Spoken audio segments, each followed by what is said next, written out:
Bueno, está mejor, es más aterrizado.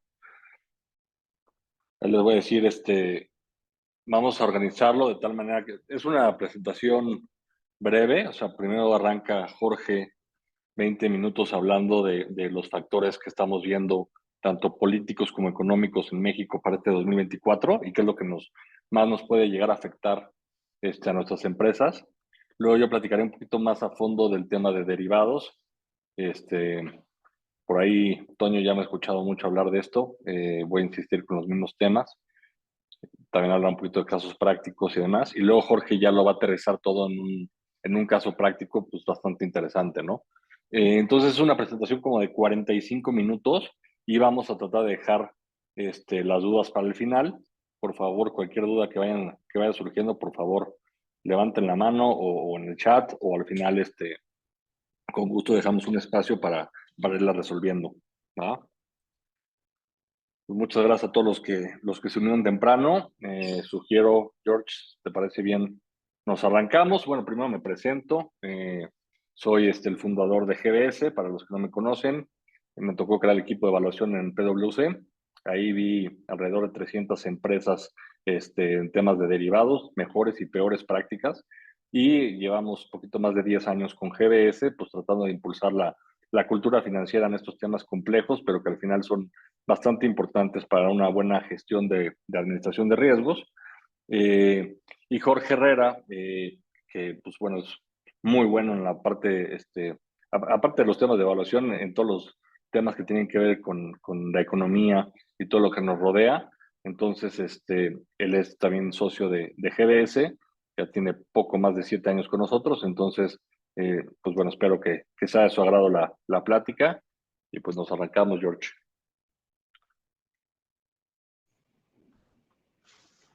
Hola, muy buenas tardes a todos. Gracias por conectarse. Como comentaba Pablo, la idea de esta plática es darles un panorama general de lo que estamos viendo para este año, los riesgos generales. Nos vamos a enfocar mucho sobre el tipo de cambio.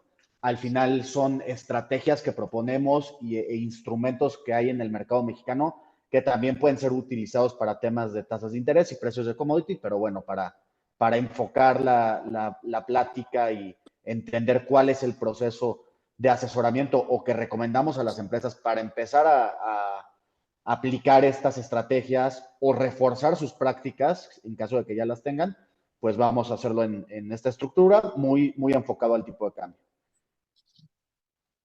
Entonces, aquí tenemos la agenda de la plática. Al principio es parte de situación económica y política que podría estar afectando este año al tipo de cambio. Posteriormente, Pablo va a dar una introducción y explicación de los derivados.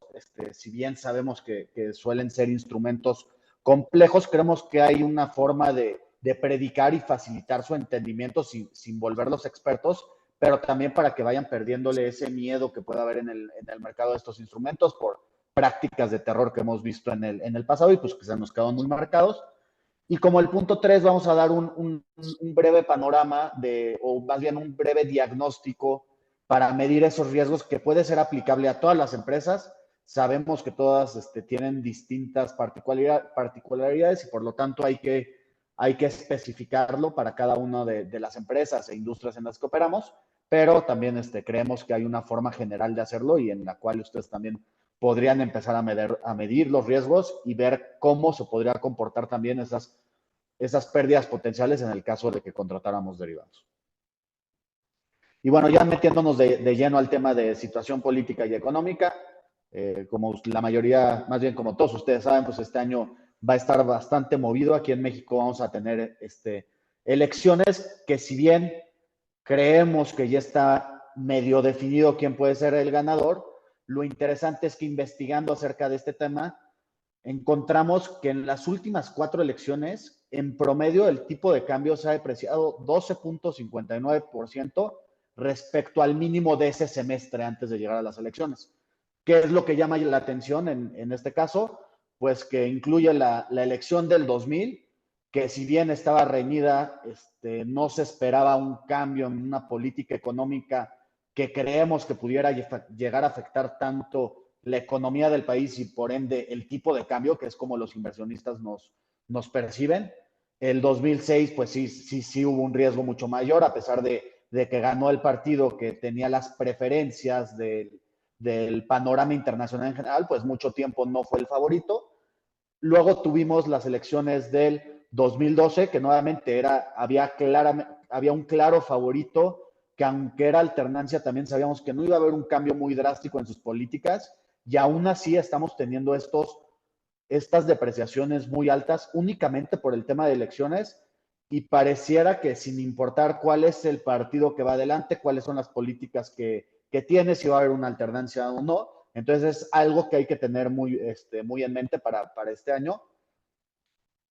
También otro dato que encontramos es que en 3 de esas 4 elecciones, el máximo de todo el año se dio en el mes de junio, que es durante la elección y un poquito después. Entonces, también sabemos o nos da una noción de que los mercados suelen exagerar o reaccionar de manera exagerada, y por lo tanto, posterior a las elecciones suele haber un ajuste ahí en el tipo de cambio. Nuevamente, ¿no? Esto es estudiando la historia o intentando entender la historia, que al final sabemos que nos sirve como panorama, pero no quiere decir que a la fuerza vaya a ser así, pero sí resulta curioso que en las últimas 4 elecciones haya habido este comportamiento.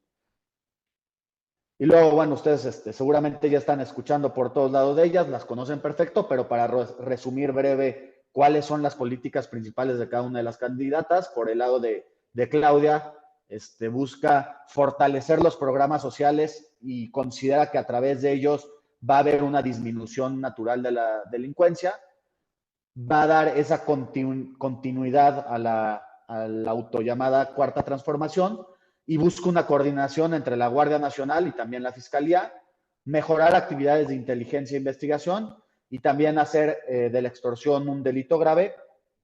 Y por otro lado, la oposición, teniendo como candidata a Xóchitl Gálvez, lo que busca es retirar a los militares de las tareas civiles.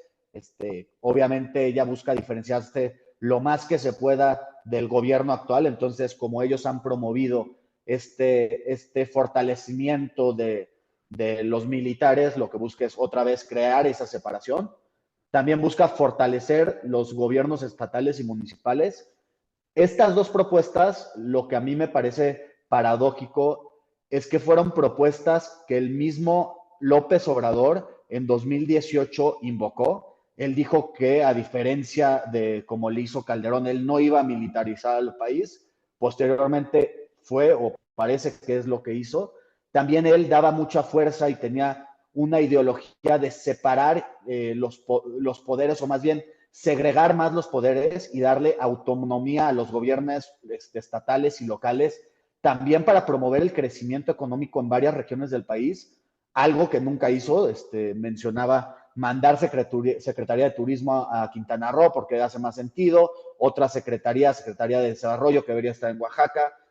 Ideas que no parecían descabelladas, pero al final las primeras dos que está planteando Xóchitl fueron planteadas por él mismo, pero al llegar a la presidencia nunca les hizo mayor caso o no les dio mayor seguimiento.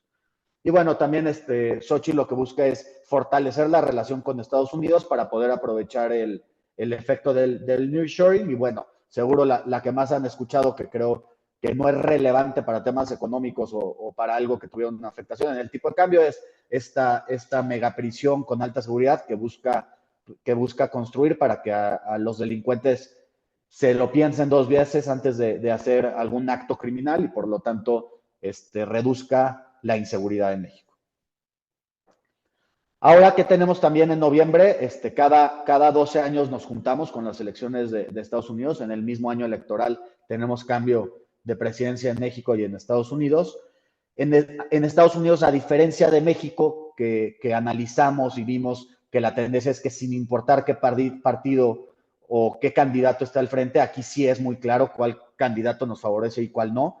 Por un lado está Donald Trump, que a través de las políticas migratorias que aplicó durante su gobierno generó mucha volatilidad en el mercado de divisas.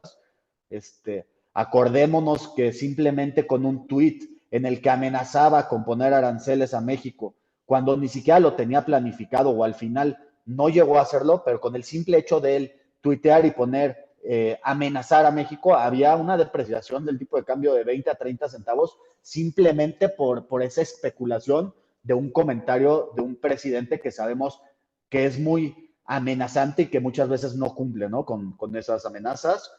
Y bueno, sabemos que habría una afectación de relaciones comerciales entre México y Estados Unidos, tal cual como lo vimos y como hubo durante su periodo como presidente, y eso que en ese momento no había esta tendencia a regionalizar todo, entonces creemos que si es presidente, probablemente esas tendencias pro norteamericanas pudieran afectarnos aún más que los 4 años anteriores de su presidencia. Y bueno, está la parte o lo que esperaríamos que no dañara tanto la cotización del peso mexicano, una posible victoria por parte de Biden, que su postura es más estable, favorece las relaciones bilaterales y genera una mayor confianza por parte de los inversionistas en México, que a su vez hace que haya más flujos de capital hacia el país o que por lo menos no haya fugas del mismo capital y por lo tanto no afecta o no hay un cambio en la oferta-demanda del tipo de cambio que haga que se deprecie. Hay varios conteos, encuestas ya que se han dado en las que aparece que Trump podría ganar por el sistema que ellos tienen, que es el de puntuación por estados, pero sí se espera que la mayoría calificada la tenga calificada, que la mayoría de las votaciones sea favorecidas para el partido. Por favor, sí, gracias, Listo. HG. Y bueno, bueno, siguiendo esas encuestas que sabemos, luego pueden estar medio amañadas, lo que sí nos llama la atención y que es algo común en Estados Unidos para temas políticos, es que ellos hagan o tengan dentro de sus casas de apuestas, puedan hacerlo para un tema político. Y aquí estamos poniendo cuáles eran los momios del día de ayer, los cuales, pues si bien no muestran una seriedad en cuanto a un análisis detrás, sí podrían darnos ese sentimiento del mercado, ese apetito de los apostadores hacia dónde se está yendo. Y en ese sentido vemos que Donald Trump sería el favorito para ganar las elecciones de Estados Unidos. Entonces, tomando en cuenta este tema de las apuestas y de las encuestas que hemos visto, no es algo muy descabellado ver a Trump regresar como presidente. Yo creo que hace 8 años que se dio la elección contra Hillary era aún más improbable que ganara y creo que el mercado tenía súper descontado que no iba a ganar. En ese sentido, este año sí prevemos que va a ser una contienda mucho más pareja y que probablemente podríamos ver de regreso en la Casa Blanca a Donald Trump. Y bueno, el tercer tema que no queríamos dejar por fuera, que ha sido prácticamente el que ha marcado el pasado reciente, puede ser el último año, los últimos 18 meses, esa tendencia de la cotización del peso dólar ha sido las tasas de interés por parte de Fed y Banxico, ese spread tan grande que hay hoy en día y que genera apetito de los inversionistas por invertir en México, es lo que básicamente ha generado este fortalecimiento del llamado superpeso, con alguna parte del efecto nearshoring, pero este es el principal, entonces vale la pena analizarlo. Por un lado, la Fed hoy en día su tasa de referencia está entre 5.25 y 5%. A principios, algo muy importante es que a principios del año y finales del pasado, teníamos prácticamente descontado en el mercado el primer recorte de tasas que se diera en el mes de marzo. Sin embargo, los datos de inflación en enero y febrero han hecho que haya un cambio de panorama. Ya hoy en día se espera que la primera reducción en las tasas se dé hasta junio y probablemente podría ser después de junio. Por el otro lado, tenemos a Banxico, que Banxico hoy en día la tasa está en 11.25%, la tenemos así desde el mes de marzo del 2023. Es una de las más altas, o más bien la más alta en más de 19 años. Se espera que al revés que en Estados Unidos, se ha notado una desinflación en estos dos primeros periodos, lo que hace parecer que prácticamente sea seguro que en marzo haya un descuento de las tasas, lo cual haría que se cierre ese gap entre las tasas de Estados Unidos y México y podría afectar negativamente a la cotización del peso. Ahora, como punto a seguir, sí se ha comentado por varios economistas, tanto mexicanos como internacionales, que existe un riesgo en empezar a disminuir las tasas cuando no estamos totalmente seguros que la inflación esté controlada. Entonces, es algo que va a haber que seguir porque Banxico parece ya decidido en el primer recorte y que va a ser paulatino, pero va a ser muy interesante ver meses de abril, mayo, junio, cómo está la inflación, si sigue a la baja y si no, si continúa, si se revierte y empieza a haber nuevas alzas y donde Banxico tuviera que volver a subir las tasas, eso podría afectar muchísimo su credibilidad. Entonces, esperemos que sí esté bastante bien estudiado por parte de los gobernadores, que marzo sea el indicado para comenzar el recorte de tasas y que no nos veamos afectados ahí en los precios. Y bueno, estos son los tres puntos que más creemos que podrían afectar al peso mexicano este año, que más creemos que lo pueden afectar y que podemos preverlos, ¿no? Pero como siempre les decimos también, hay ciertos factores que son los que luego llegan a dañar más la cotización del peso mexicano y por lo tanto los ingresos o costos de nuestras empresas. Y eso es lo que no estamos viendo, ¿no? Nadie se imaginaba una pandemia de talla mundial que iba a cerrar los mercados y las fronteras y que nos iba a afectar de esa manera. Nadie pensaba que Rusia iba a ignorar todas las recomendaciones y todas las amenazas por parte de la OTAN y que iba a invadir Ucrania. Y también nadie esperaba el conflicto en Medio Oriente, si bien es algo que lleva bastante años, no se había notado tan abierto o tan directo como una invasión de un país. Entonces, todos estos factores que no podemos hoy en día vislumbrar son los que al final pudieran llegar a afectar más la cotización del peso mexicano y por eso siempre recomendamos a las empresas estar cubiertos y asegurar sus márgenes, al final obtener las utilidades por lo que su negocio está hecho, ¿no? Si yo soy alguien que se dedica a fabricar electrodomésticos, pues al final mi know-how y de lo que espero generar ganancias es de esas ventas y de esa fabricación de electrodomésticos y no por un tema cambiario o por un tema de tasas de interés o por un precio de materias primas. Y bueno, dejo ahora sí a Pablo para...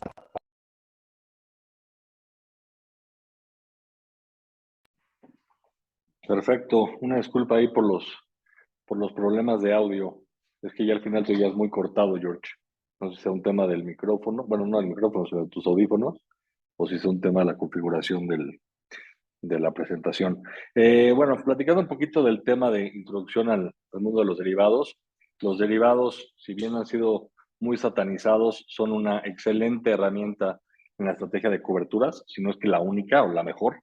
Pero, pues obviamente con el mal uso que se les ha dado, han causado o han infundado ciertos miedos innecesarios, ¿no? Voy a hablar muy a grandes rasgos. Quiero hablar 20 minutos, entonces lo voy a tratar de hacer lo más práctico posible. No, George. Ojalá. Yo creo que dale tú. Ahí está. Ahí va. Bueno, ¿qué es un derivado?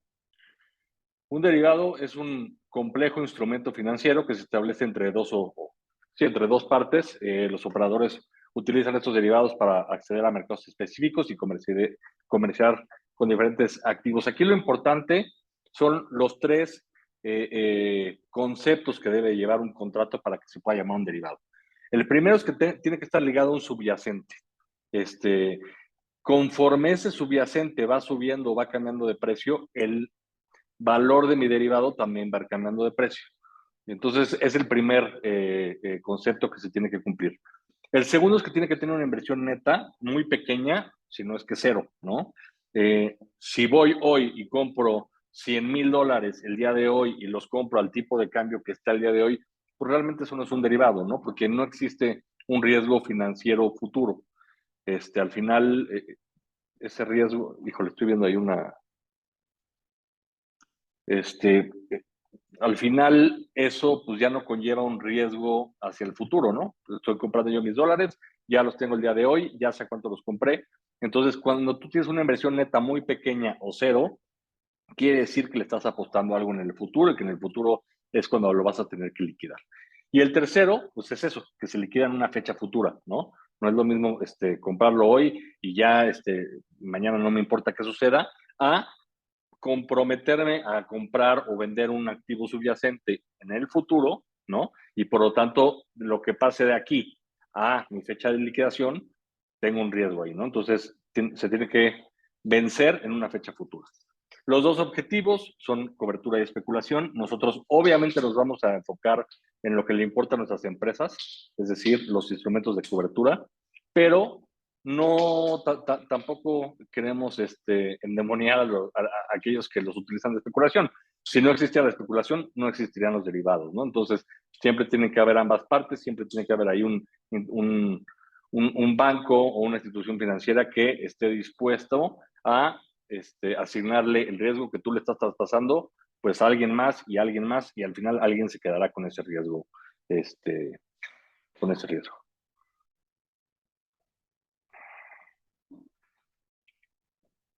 Los tipos de subyacentes que hay, me voy a enfocar, o nos vamos a enfocar siempre en estos primeros tres. ¿Por qué? Porque al final son los que son de cobertura, ¿no? Las tasas de interés, para aquellos sobre todo que están en el ramo de construcción o aquellos que tienen alguna deuda importante.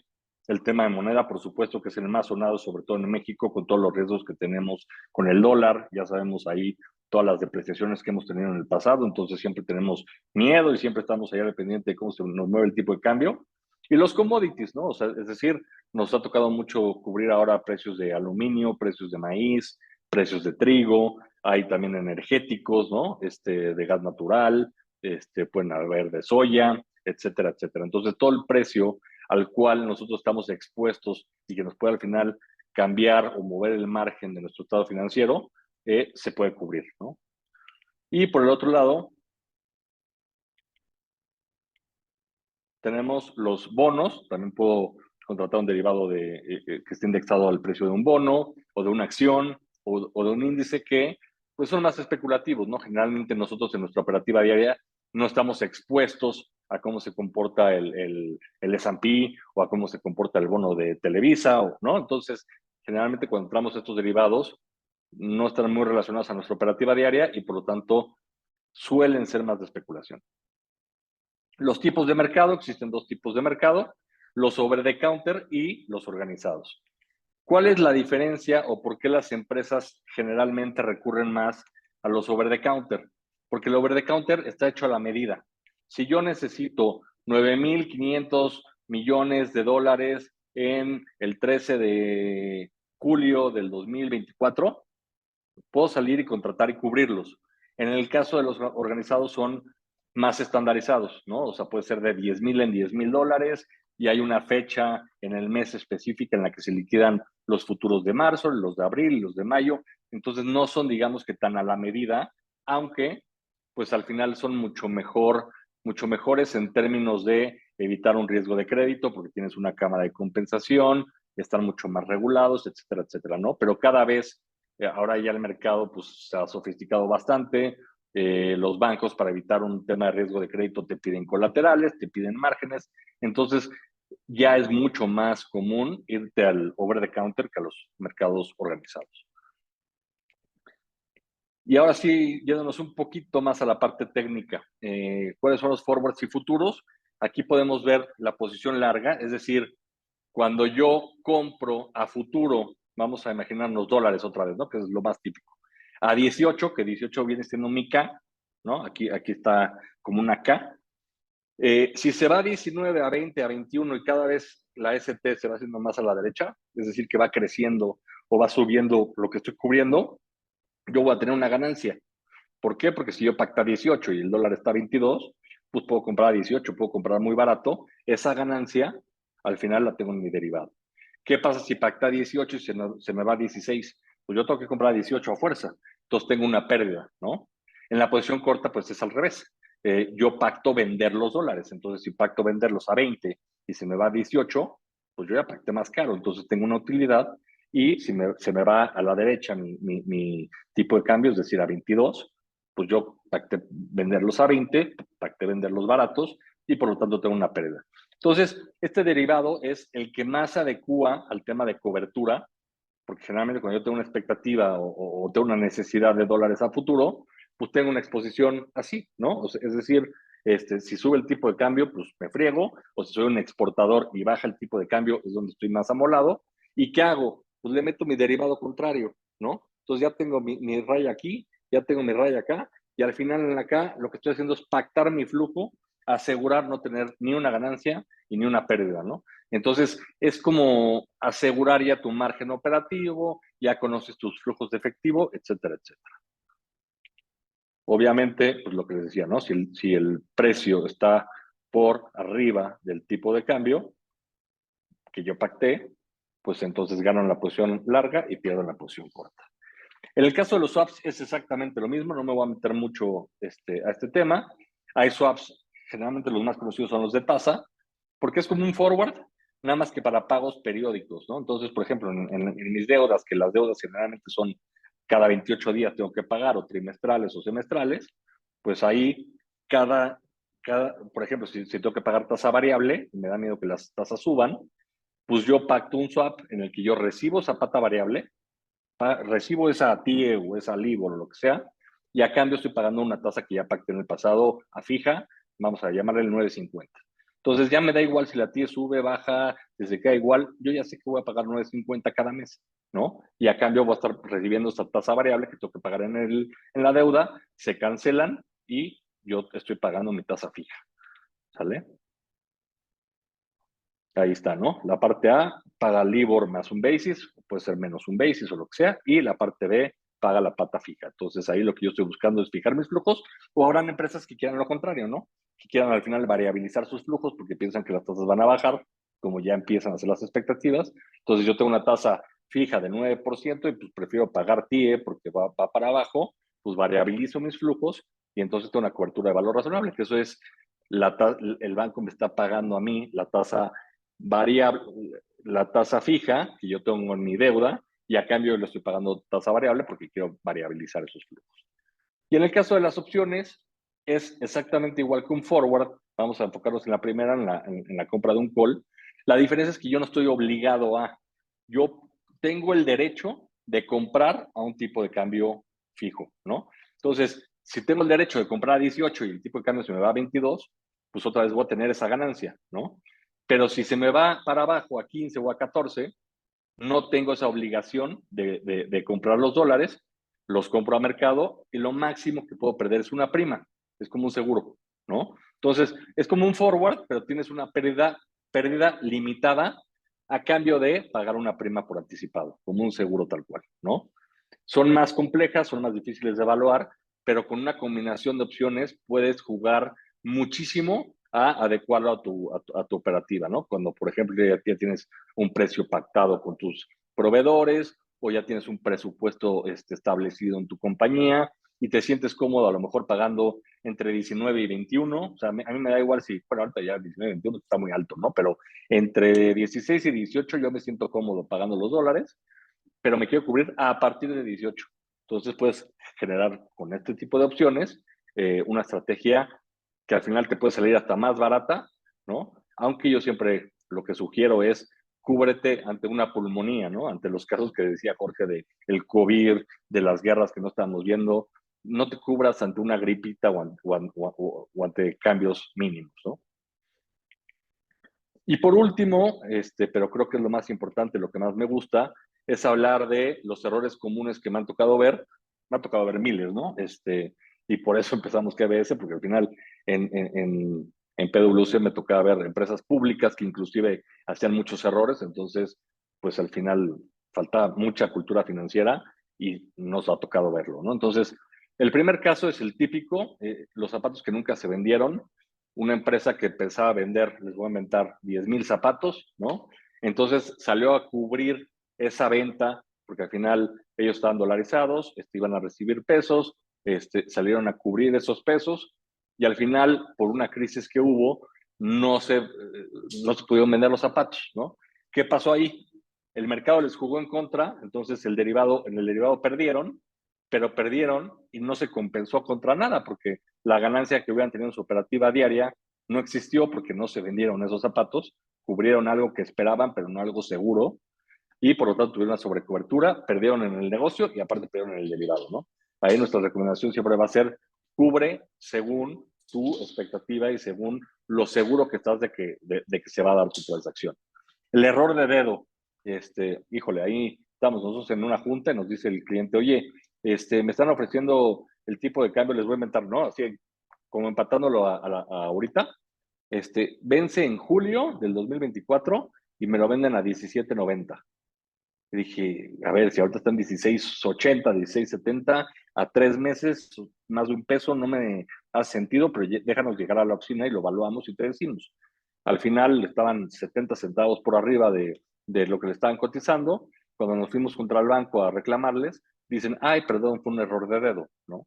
Entonces no sabemos qué tan real sea, no sabemos si sean mañas o si sea, digo, hay de todo, ¿no? O sea, hay bancos que sí tratan de apretar más el spread o de ganar más, ¿no? Que se entiende, pero pues también obviamente si la compañía tiene una buena administración de riesgos, si tiene un asesor o si tiene unas herramientas para poder evaluar el derivado, o si está cotizando con diferentes bancos, pues bueno, es más difícil que te lo apliquen así, ¿no?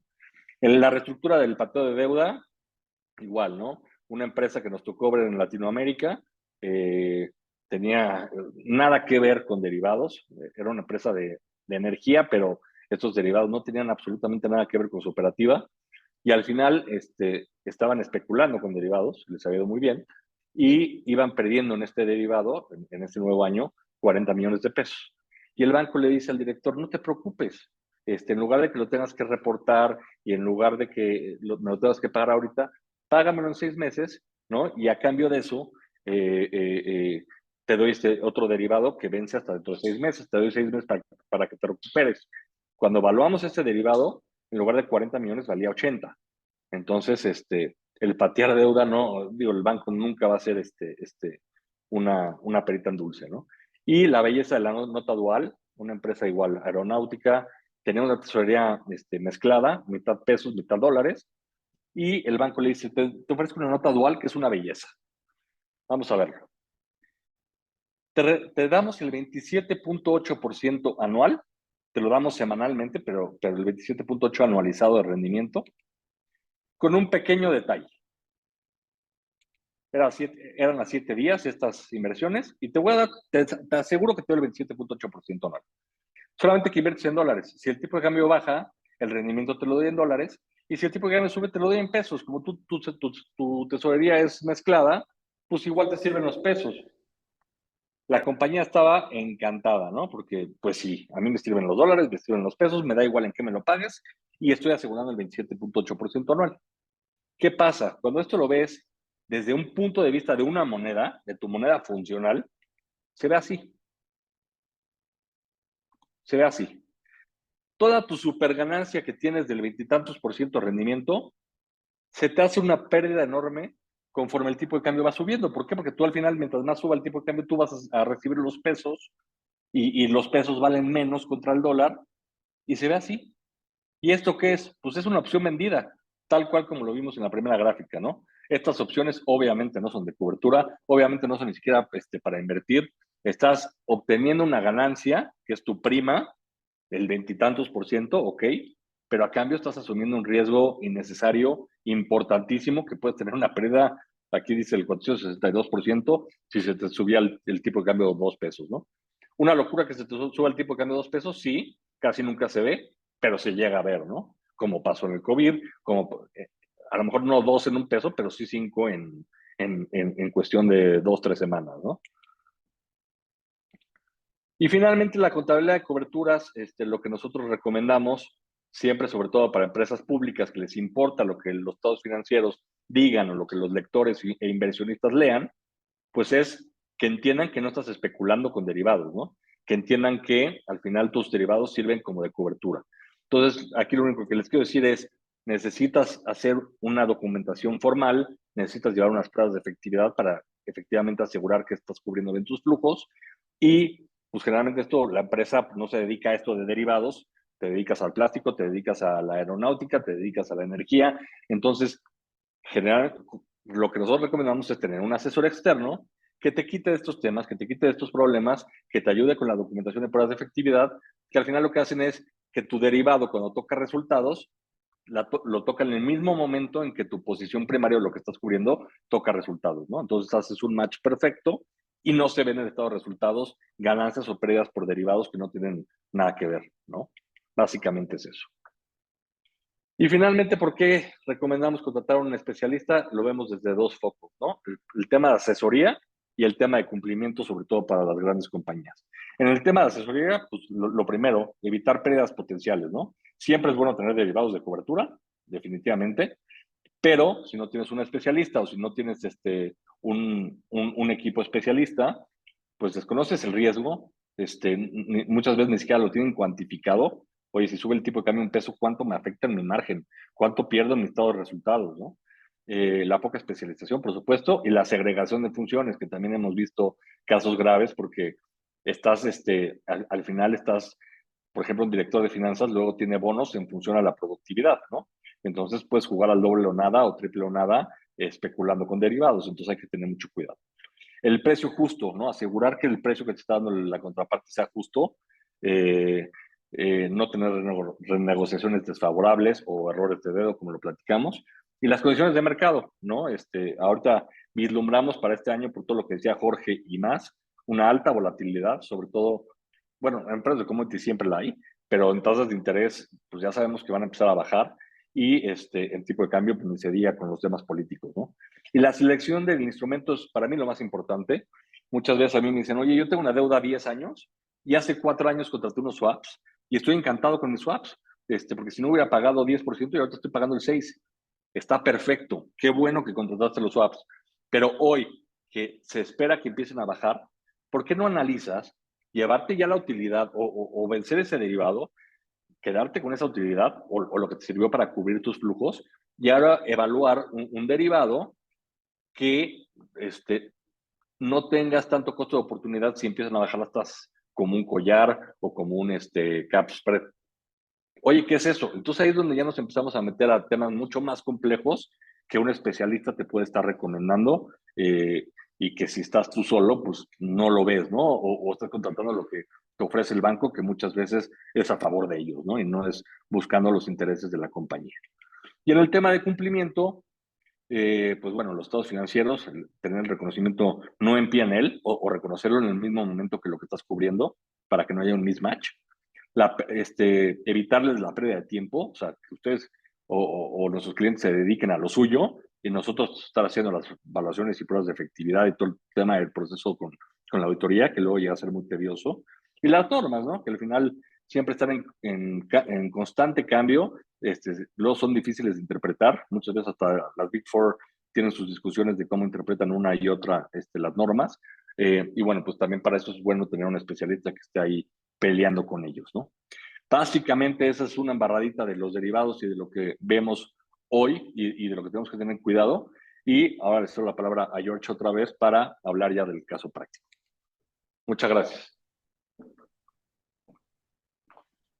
Ahora, aquí, como fuimos estructurando la... ¿Me pones mute, Paulina? Listo. La plática está estructurada para darnos una idea general de cómo deberíamos de hacer una evaluación en el caso de que quisiéramos empezar a operar derivados o que quisiéramos revisar si nuestra práctica es la adecuada. Entonces, lo primero es tener la noción de qué cosas pueden afectar esas variables que al final van a impactar mis ingresos o mis egresos y que pudiera tener una utilidad menor, pérdidas potenciales. Como lo vimos, el análisis partió de un tema del tipo de cambio, pero se puede hacer similar para los commodities o para las tasas de interés. Posteriormente hay que también tener una noción de cuáles son los instrumentos disponibles en el mercado. Gracias a Dios, hoy en día los bancos en México y otras instituciones financieras ya ofrecen muchos instrumentos que pueden ser utilizados de cobertura. El mercado mexicano se ha ido especializando y cada vez utiliza más este tipo de instrumentos, por lo tanto los empiezan a ofrecer más.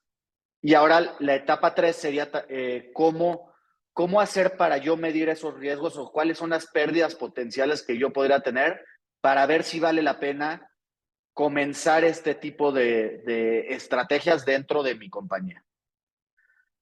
Entonces, como bien les comentamos, y es lo que recomendamos en un tema de asesoría, ya sea a través de un tercero o inclusive una asesoría interna que yo haga de mi empresa, lo primero que recomendamos es hacer un diagnóstico. ¿Cuáles son las variables que pueden afectar mis resultados?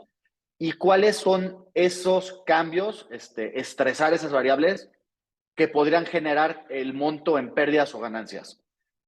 Cabe recalcar que es muy importante este diagnóstico porque hemos tenido acercamiento con clientes potenciales en los que detectamos que sí hay un riesgo, pero al final cuando se hace la medición y estresamos las variables, vemos que las pérdidas potenciales no son muy altas respecto a los ingresos que tienen o que los márgenes no los llegarían a afectar tanto y que probablemente el contratar a un externo o el tener una operativa interna de estos derivados podría llegar a ser más costoso. Entonces, inclusive hay casos que a partir de este diagnóstico podríamos determinar que no es momento para empezar a contratar derivados. Sin embargo, también es cierto cuando hemos hecho estas mediciones, sobre todo en temas donde los montos operativos en otra moneda o los montos a los que tengo un riesgo de cierta materia prima son altos, pues efectivamente impactan los resultados y entonces se propone continuar con una segunda fase, que es definir la estrategia. Como Pablo les estaba comentando, no siempre el mismo derivado va a ser el óptimo para una situación, aunque pareciera que nos encontramos la misma situación, la elección del derivado va a depender mucho de cómo se comporta la industria, cómo se comportan mis flujos. No es lo mismo una empresa que tenga que pactar a 6 meses un pago que es en dólares y que sí o sí lo tenga que hacer. Entonces ahí es muy claro que probablemente un forward es lo que mejor les convendría. Sin embargo, hay industrias en las que sí, yo tengo que hacer un pago en $6, pero probablemente pueda en cierto momento yo también traspasar cierto costo al consumidor y esto se suele dar mucho también en contratos y negociaciones con empresas de retail. Entonces, si llegara a subir mucho la materia prima de lo que estoy vendiendo o el tipo de cambio, hay posibilidad de renegociar. Entonces, no hay, por lo tanto, un precio tan claro que yo le tenga que estar pagando. Entonces, si tengo cierta holgura de yo renegociar costos también con mis clientes o de traspasar ese precio a los clientes, pues entonces no necesitamos un instrumento tan cerrado o que haga el match tan perfecto como un forward. En ese caso podría ser una opción. Entonces, al final, en esta etapa de la estrategia, lo que recomendamos es una dinámica en conjunto con la empresa, de que ellos también estén de acuerdo con ella para empezar a realizar estas coberturas. Como etapa 3 ya es natural en todas las empresas, es dar un seguimiento. Una vez ya habiendo empezado a operar, puede haber áreas de oportunidad, cómo voy mejorando, cómo voy cambiando esa estrategia para mejorar los mecanismos. Y finalmente, algo que definitivamente recomendamos es el tema de cotizaciones. Como se comentaba, muchas veces los precios de los forwards están ligados a utilidades que los bancos pueden obtener. Entonces, en caso de que vean que nosotros no tenemos la capacidad de realizar las valoraciones de un precio justo, que no podemos cotizar con otros bancos, que no tenemos esas herramientas, pues al final, y es normal, cualquier empresa lo hace, pues va a intentar obtener la mayor utilidad del cliente y en este caso va a ser a través de darnos un precio que puede ser más alto y por eso se recomienda tener o una asesoría o por lo menos cotizar con más bancos. Y bueno, por el lado de cumplimiento para empresas más grandes, que es un tema que vamos a abordar en el futuro, es también asegurar ese registro contable. No el hecho de empezar a operar derivados que me haga tener un riesgo, que me haga que mis inversionistas se asusten por un tema de que esté especulando, que al final lo que te da este cumplimiento o esta documentación de coberturas es decirle a los inversionistas, oye, ¿sabes qué? Yo tengo estos riesgos, los tengo detectados, estoy contratando derivados, pero no son de especulación, los hago porque estoy cubriendo esta partida y al final lo que yo quiero es no tener esos riesgos y te estoy asegurando un margen que al final es algo que los inversionistas ya ven de muy buena manera, pero es hasta que se da esta explicación. Y bueno, aquí diseñamos un ejercicio bastante fácil. La verdad es que cuando lo hacemos con los clientes hay que cambiar varios factores. Por ejemplo, aquí el supuesto va a ser una exposición mensual de $500 en egresos, es decir, puede ser de una empresa que se dedique a vender aquí en México, pero para que la producción, sus insumos están ligados al dólar y entonces tiene un riesgo ahí. Aquí la facilidad es que estamos previendo exposiciones fijas, que sabemos que también en la realidad no se da, hay mucha ciclicidad en los negocios, entonces en caso de hacerlo en específico para el negocio, pues dentro del diagnóstico habría que poner esto. Y por otro lado, estamos poniendo únicamente 3 estrategias. La primera es no contratar coberturas, no tener derivados, que al final a nosotros nos gusta llamarle esto especulación, ¿no? Pareciera que lo especulativo es tener derivados, pero en este caso no. Si yo estoy vendiendo en pesos y espero mis utilidades en pesos, al final el tener ligado un costo al dólar es un tipo de especulación y yo seguramente cada mañana me voy a levantar, voy a ver mi celular y voy a ver en cuánto está el tipo de cambio para ver si subió o disminuyó mi costo. Entonces, eso, el no contratar derivados, es un tipo de especulación para nosotros. El segundo estoy poniendo el forward, que es el más conocido y también es el más benévolo en el sentido que me desentiendo, o sea, yo ya sé cuánto va a pagar, pase lo que pase, y me fijo con ese precio. Y aquí también estamos evaluando el collar, y el collar lo estamos evaluando en este sentido porque el collar es un instrumento que nos podría dar beneficios cuando se espera que pudiera haber una tendencia a la baja. Entonces, por ejemplo, si el tipo de cambio baja y yo había pactado un precio en el forward, no me queda de otra y tengo la pérdida directamente. En cambio, en el collar, lo que yo hago es fijar un rango de mercado en el que voy a estar operando a ese precio. Entonces, si hoy en día digo de 17 a 17.20, es como si no tuviera derivado, yo voy a comprar los dólares a mercado, pero ¿qué pasa cuando paso ese 17.20? Cuando pasa ese 17.20, ya el banco me empieza a compensar. Entonces, si llega a 18, yo pago 17.20. Y por el otro lado, también hacia la baja, me da una holgura que en lugar de yo haberlo fijado en 17.10 y si baja a partir de 17.10 empiezo a perder en el derivado. Aquí tengo ese rango de mercado, pero sí ya cuando baja de 17, tengo que empezar a pagar yo los dólares a 17. Y también el último supuesto es que estamos poniendo dentro de este modelo es que los derivados se contratan 3 meses antes de que tenga que hacer el pago. Esto obviamente se va a definir a través de mis cuentas por pagar que yo tenga, los días de pagos a proveedores, cuando yo negocio con el proveedor. Entonces, este es un punto que se tiene que analizar y no todas las empresas hacen coberturas religiosamente nada más 3 meses antes, sino que hay que evaluar cuándo empieza el riesgo de la empresa. Y bueno, ahí está la estructura de pago de un collar.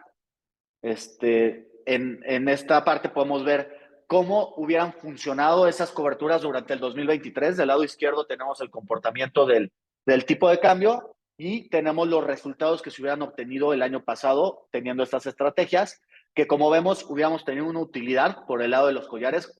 Como les comentábamos, cuando es hacia una tendencia a la baja, los collares son más benévolos y en ese sentido hubiera habido una utilidad. Sin embargo, el forward, al yo estar pactando un precio y que el tipo de cambio se fue bajando, ahí sí hubiera tenido un costo de oportunidad y es algo que también platicamos mucho con las empresas, ¿no? Yo el tener una pérdida por el lado de derivados quiere decir que por el lado de mis costos tuve un beneficio. Entonces, no hay que verlo como una pérdida, hay que verlo como un costo de oportunidad. Yo por estar, por fijar cierto precio y por tener márgenes asegurados, pues sí puedo llegar a tener una pérdida en el derivado, pero que al final es compensado por una ganancia en la disminución de costos natural que yo tuve el año pasado por esa tendencia a la bajada del tipo de cambio. Y ahora lo que hacemos, y es la parte importante del diagnóstico, es hacer un escenario de cómo podríamos ver otra vez, aquí es en el tipo de cambio, pero se puede hacer para distintas variables, cómo esperamos que se comporte el tipo de cambio para el 2024. Aquí lo que estamos haciendo es hasta el día de ayer son datos reales de cómo se ha comportado y posteriormente lo que hicimos es un análisis de los últimos 5 años por mes, cómo se ha comportado el tipo de cambio. Entonces, y lo replicamos en esta gráfica, la tendencia de largo plazo del tipo de cambio siempre es ir al alza, pero es cierto que también tiene cierta ciclicidad y lo podemos ver en este análisis con base a los últimos 5 años y que aparte lo curioso es que coinciden con las elecciones y con la parte de riesgo que estamos vislumbrando este año, que es para junio las elecciones en México y para noviembre las elecciones en Estados Unidos. Entonces, este es un escenario, vamos a llamar conservador o que podría ser realista. Sin embargo, también pues podría jugar al revés y chance termina en 15 pesos y otra vez los economistas no vamos a saber por qué el superpeso está así, a pesar de que no nos gustan las políticas o parecieran que las políticas del actual gobierno son contradictorias contra un libre mercado, contra una obtención de inversionistas extranjeros, pues bueno, es algo que está abierto y que suele pasar en la economía siempre que intentamos proyectar, pero bueno, esto nos ayuda a darnos una noción de cuánto a través de estas estrategias con derivados yo podría ahorrarme o generar para compensar esa alza en los precios. Y en ese sentido, bajo este escenario, obtendríamos una utilidad de 603 mil pesos, que igual que el año pasado, ¿no? Tampoco hay que verlo como una utilidad, sino que es una forma de compensar el crecimiento en los costos que voy a tener por esta subida en el tipo de cambio. Aquí, como Pablo les comentaba, no es un tema de especulación, no estamos especulando. Los derivados se usan de cobertura. Cuando gano en derivados, si me estoy cubriendo de forma adecuada, quiere decir que perdí por el lado de mis costos, porque voy a tener que pagar más, y viceversa. Si pierdo en el derivado, quiere decir que es porque hubo una disminución de mis costos, y al final lo que nosotros buscamos es generar un efecto nulo, donde mis ganancias dependan de lo que mi negocio está hecho para generar. Y en ese sentido, también aquí en el escenario bajo el collar, tuvimos que hubiera una utilidad de $227,000. Como les comentaba, es un ejercicio bastante simplificado respecto al diagnóstico que en verdad se hace o recomienda, pero creo que capta las tres esencias de lo que tenemos que evaluar. Uno es qué variable es la que tenemos que estresar y puede ser a la alza o a la baja, igual como aquí hicimos escenario del tipo de cambio, un escenario único con subidas, también lo podemos hacer con movimientos a la baja.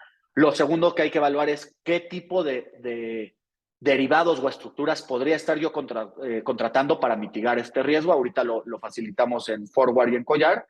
Y también la otra parte que le comentaba es evaluar muy bien cuáles son los plazos, cuándo en verdad comienzo a tener el riesgo y medir los días que faltan para hacer un match perfecto en fechas también de cuándo yo contrato el derivado para cuándo yo espero pagar. Entonces, pues, espero que les haya gustado la presentación. Les digo, es una introducción a cómo nosotros veríamos que sería la mejor forma para evaluar o empezar a contratar derivados, ver qué me puede afectar, ver qué hay disponible en el mercado y ver cuánto podría llegar a perder para ver si vale la pena comenzar a usar derivados para la operativa de mi empresa. Y pues muchas gracias, creo que nos alargamos un poco, pero tenemos igual tiempo en caso de que haya ciertas dudas por parte del público. Espero que así sea, somos pocos, entonces atrévanse a preguntar. Y agradecerles obviamente el estar por acá. Muchas gracias, Alejandro. Gracias, Elisa, José Luis, Sobeira. ¿No tienen dudas por ahí que les afecten en Outland, en Caterpillar, Banorte, Parents? Igual cualquier cosa ahí dejamos nuestros datos. Si nos quieren contactar por privado, por cualquier duda, por más pequeña que sea, o inclusive si quieren saber más acerca de los derivados, revisar la presentación con más calma y que vayan surgiendo dudas, adelante, somos totalmente abiertos en ese sentido. Al contrario, Elisa, muchas gracias a ti y ahí estamos al pendiente por cualquier cosa que se les ofrezca.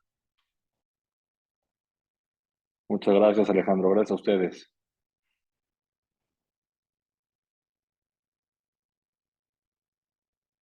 Muchas gracias, Andrés, como siempre. Te agradezco mucho. Ahí está nuestro celular, el correo de la empresa, ahí en el chat.